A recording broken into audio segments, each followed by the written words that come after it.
Everyone, welcome to our channel political IR mentor.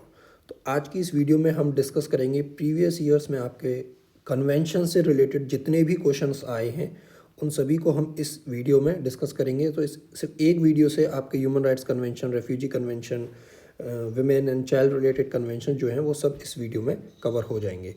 अरे आप देख सकते हैं कि ये जो है शिफ्ट 2 का क्वेश्चन है। शिफ्ट 2 जो 4 सितंबर को रीनेट का आपका एग्ज़ाम हुआ था, वहाँ पे ये क्वेश्चन आया कन्वेंशन से रिलेटेड। एंड जो 18 जून को जो आपका एग्ज़ाम था जो कैंसिल हो गया था, उसमें भी ये दो क्वेश्चन आए थे आपका, एक ये क्वेश्चन एंड एक ये क्वेश्चन कन्वेंशन से related.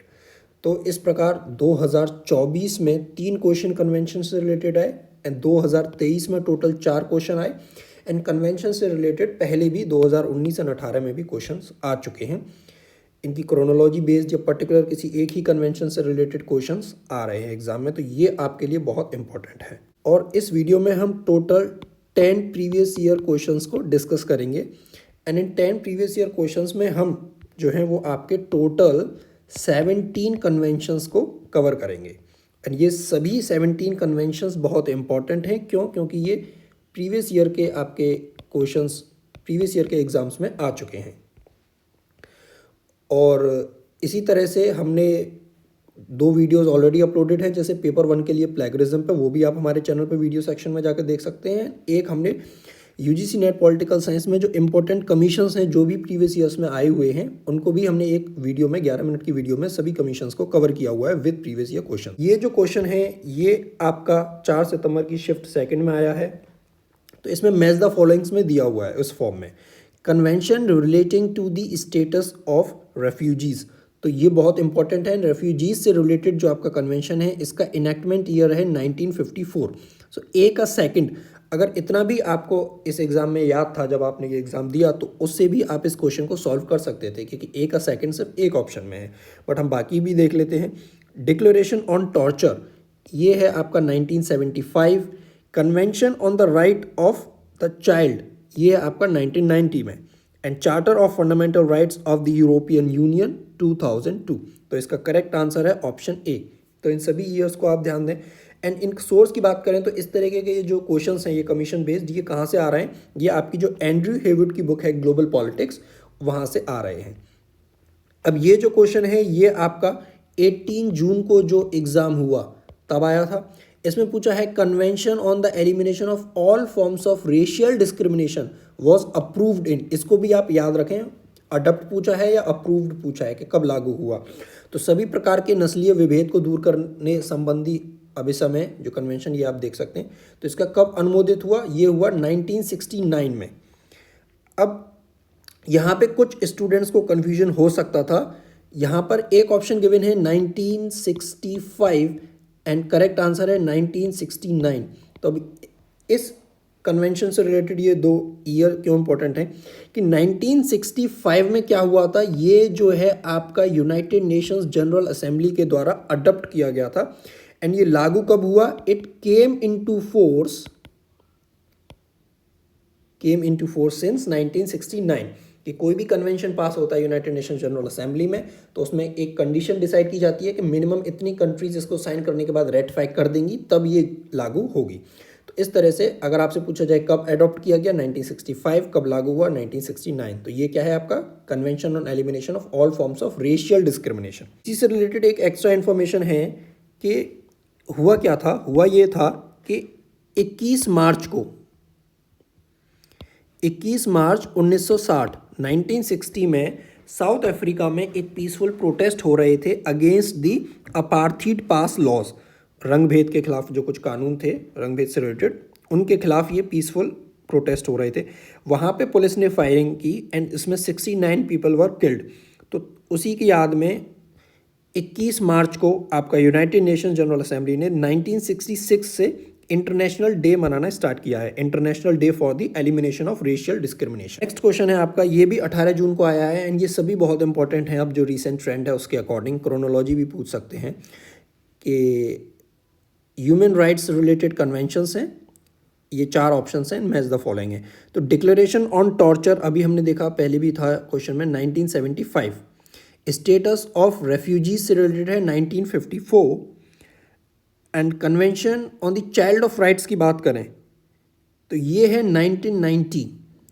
And elimination of all forms of discrimination against women, women वाला आप ध्यान रखें, विमेन है 1981, चाइल्ड का है 1990, विमेन का है 1981।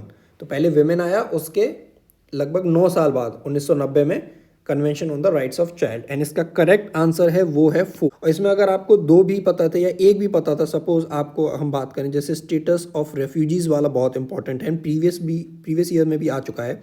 तो अगर आपको सिर्फ ये याद था कि बी का जो है वो थर्ड ऑप्शन है, तो उससे भी आप 2 ऑप्शंस को एलिमिनेट कर सकते थे। जिनको भी डिटेल एनालिसिस देखनी है शिफ्ट 2 की एंड शिफ्ट 1 की, वो हमारे चैनल पर अपलोडेड है, जिन्हें आप प्लेलिस्ट के थ्रू भी देख सकते हैं। नेक्स्ट क्वेश्चन है, ये जो क्वेश्चन है ये आपका 2023 में पूछा गया है। इसमें एक असर्शन एंड रीजनिंग इस फॉर्म में है कि India has historically been deemed a safe haven for refugees. तो ये तो सही है, क्यों? इनसे लोग आए, अफगानिस्तान से भी, मतलब इंडिया में रेफ्यूजीज जो दिया गया है रेफ्यूज लोगों को। लेकिन जो रीज़न है कि India has no refuge law and has not sign the 1951 refugee convention.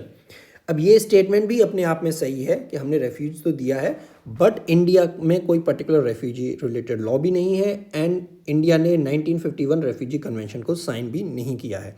तो इस क्वेश्चन का करेक्ट आंसर है ये second, both A and R correct, but R is not a correct explanation, कि साइन नहीं किया है इस वजह से वो सेफ हेवन नहीं है, ऐसा कुछ इसमें रिलेशन एस्टेब्लिश नहीं होता है।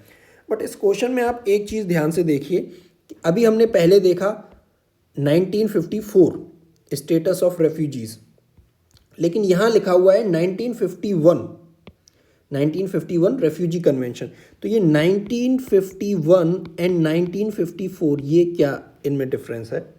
तो डिफरेंस ये है कि 1951 में जो रेफ्यूजी कन्वेंशन है इसको एडॉप्ट किया गया था एंड ये लागू हुआ 1954 से, ठीक है।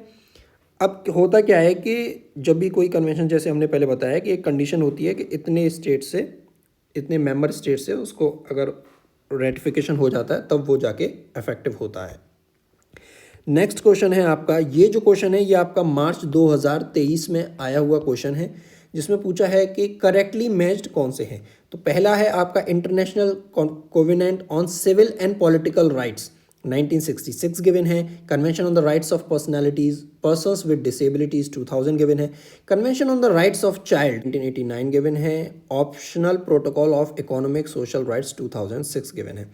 तो इस क्वेश्चन का जो करेक्ट आंसर है वो है ऑप्शन बी, मतलब ए एंड सी जो हैं वो करेक्ट हैं कि international covenant on civil and political rights ये आपका 1966 है, convention on the rights of child ये 1990 में इफेक्टिव है, लेकिन 1989 में ही ये आ गया था, एडॉप्ट हो गया था, इसलिए ये इसका करेक्ट स्टेटमेंट है, करेक्टली मैच्ड है। और optional protocol on economic social rights, तो इसका करेक्ट जो ईयर अगर मैच होगा वो होगा 2009 and convention on the rights of person with disabilities का जो ईयर है वो है 2008, अगर कभी नेक्स्ट आ जाए क्वेश्चन में। और आप हमारे पॉलिटिकल IR मेंटर जो टेलीग्राम चैनल है उसको भी ज्वाइन कर सकते हैं, वहाँ पे हम आपको एग्जाम प्रीवियस ईयर क्वेश्चंस के ही ध्यान में रखते हुए हर यूनिट के लिए 10 क्वेश्चन अपलोड कर रहे हैं क्विज के फॉर्म में। नेक्स्ट क्वेश्चन है आपका, arrange the following convention on rights in chronological order. ये जो क्वेश्चन है ये आपका 2022 में आया हुआ है, 2022 में।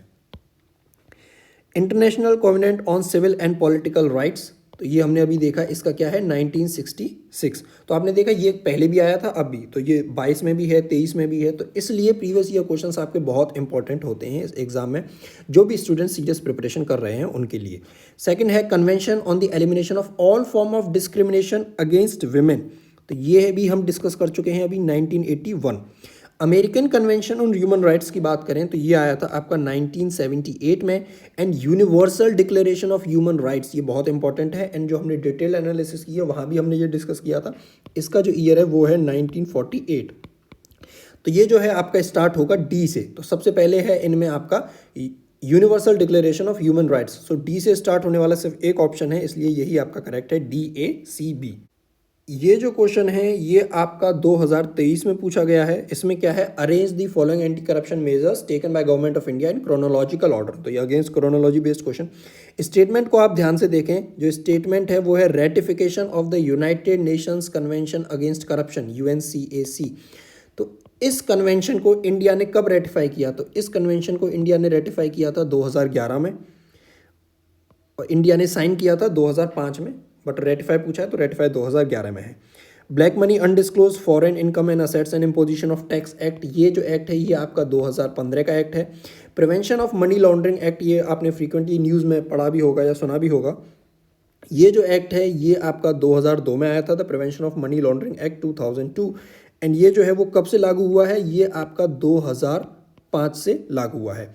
एंड बेनामी ट्रांजैक्शन प्रोहिबिशन एक्ट जो है ये आपका 1988 में आया था, और इसमें 2016 में एक अमेंडमेंट भी किया गया है। ठीक है,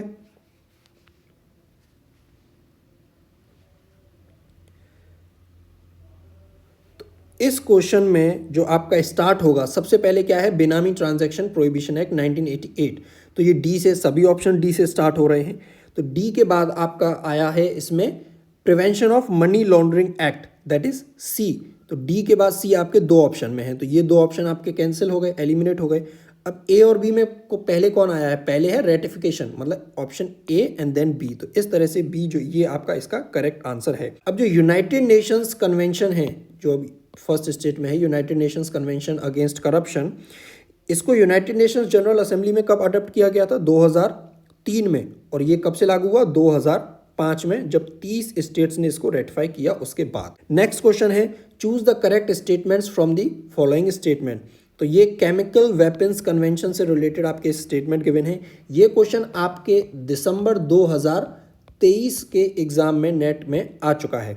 तो weapons of mass destruction include among others nuclear explosive weapons. तो ये स्टेटमेंट करेक्ट है कि वेपन्स ऑफ मास डिस्ट्रक्शन है, उसमें न्यूक्लियर एक्सप्लोजिव वेपन्स को भी इंक्लूड किया गया है। ठीक है statement. Biological weapons are not included in the category of weapons of mass destruction, ये स्टेटमेंट गलत है। क्यों, क्योंकि इनको इंक्लूड किया गया है, इन स्टेटमेंट लिखा हुआ है नॉट। ठीक है, नेक्स्ट स्टेटमेंट है, weapons of mass destruction have been outlawed in the chemical weapons convention. तो ये भी स्टेटमेंट आपका सही है कि ए स्टेटमेंट करेक्ट है, सी करेक्ट है, यहीं से भी आपका इसका आंसर हो गया, बट बाकी भी आप देख सकते हैं इसका। ठीक है, अब केमिकल वेपन कन्वेंशन जो है ये कब से लागू हुआ, केम इनटू फोर्स इन, तो इसका करेक्ट ईयर है 1997। ये भी आप याद रखें कि ये आपको आगे चल के क्रोनोलॉजी बेस्ड क्वेश्चन में भी पूछा जा सकता है। केमिकल वेपन्स कन्वेंशन है, इसको ड्राफ्ट किया गया था सितंबर 1992 में, एंड इसको सिग्नेचर के लिए ओपन किया गया था, या आप कह लीजिए साइन ये हुआ था जनवरी 1993 में। एंड ये लागू कब से है, ये लागू है 1997 से। तो मेनली ये ईयर इंपॉर्टेंट है, तो इसमें आप कंफ्यूज ना हो। नेक्स्ट क्वेश्चन है, ये क्वेश्चन आपका 2019 में आया हुआ क्वेश्चन है। इसमें पूछा है मैच द फॉलोइंग के फॉर्म में कि convention on offences and certain other acts committed on board aircraft. तो ये एविएशन से रिलेटेड है, सिर्फ एक ही बार आया है, बट स्टिल आप देख सकते हैं कि एक बार आ चुका है, बाई चांस आगे कभी आ जाए।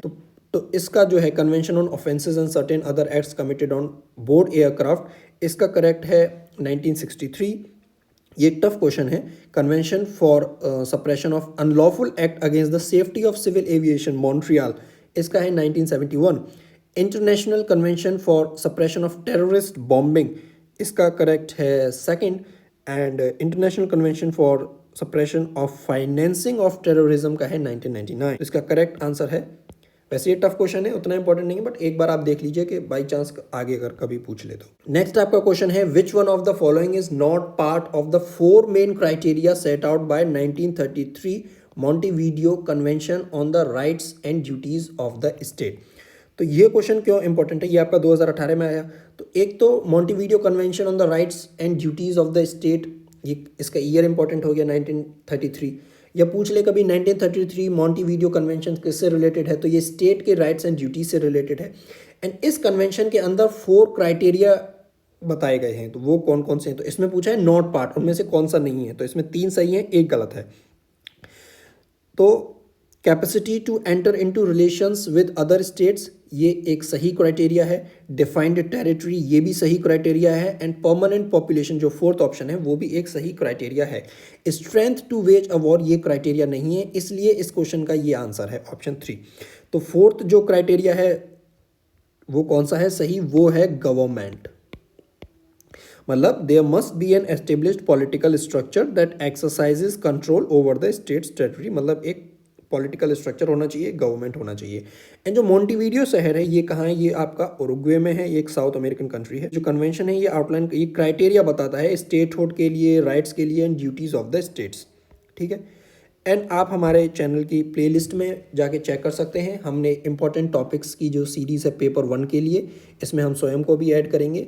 एंड ये वाली वीडियो आपको इस सीरीज़ में मिल जाएगी, paper 2 important topics political science, जिसमें हम ऑलरेडी कमीशंस को डिस्कस कर चुके हैं। जो स्टूडेंट अपना जिनकी सही प्रिपरेशन है वो अपना रिवीजन भी कर चुके हैं एंड वो और अपने इम्प्रूवमेंट करना चाहते हैं अपने स्कोर के लिए, वो ये वीडियोस भी देख सकते हैं जहां हमने सार्क एंड आसियान को बहुत डिटेल में कवर किया हुआ है। एंड जो डिटेल्ड एनालिसिस है वो आप इस प्लेलिस्ट में जाके देख सकते हैं।